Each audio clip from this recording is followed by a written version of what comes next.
For centuries, skeptics questioned the historical truth of the Bible, especially the stories about King David. To many scholars, David was no more real than King Arthur, a legendary hero, invented long after the fact to give Israel a proud past and a royal legacy. Without physical evidence, critics dismissed the Bible's account as religious folklore.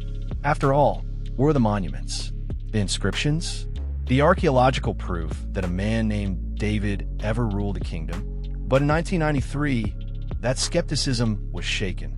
In the ancient ruins of Tel Dan, a city in northern Israel, archaeologists uncovered a broken piece of black basalt stone. It would come to be known as the Tel Dan Stele. What was written on it would become one of the most important discoveries in biblical archaeology.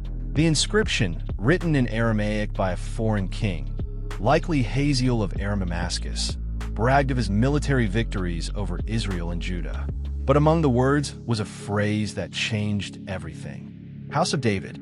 This was not a biblical record. It was not written by Israelites trying to prove a point.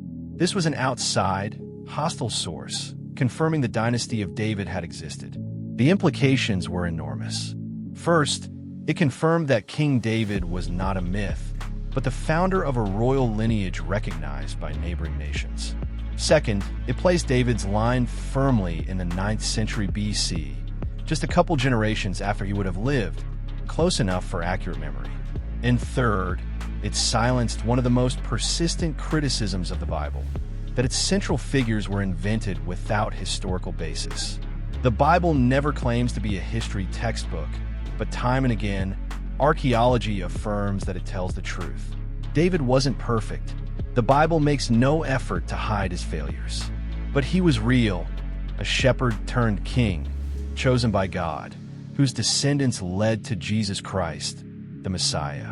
Unlike King Arthur, whose story floats in legend, David's story is grounded in the soil of Israel, confirmed by stone and script, just as it is by faith and prophecy. As Psalm 78 verse 5 says, "For he established a testimony in Jacob, and appointed a law in Israel, which he commanded our fathers to teach to their children."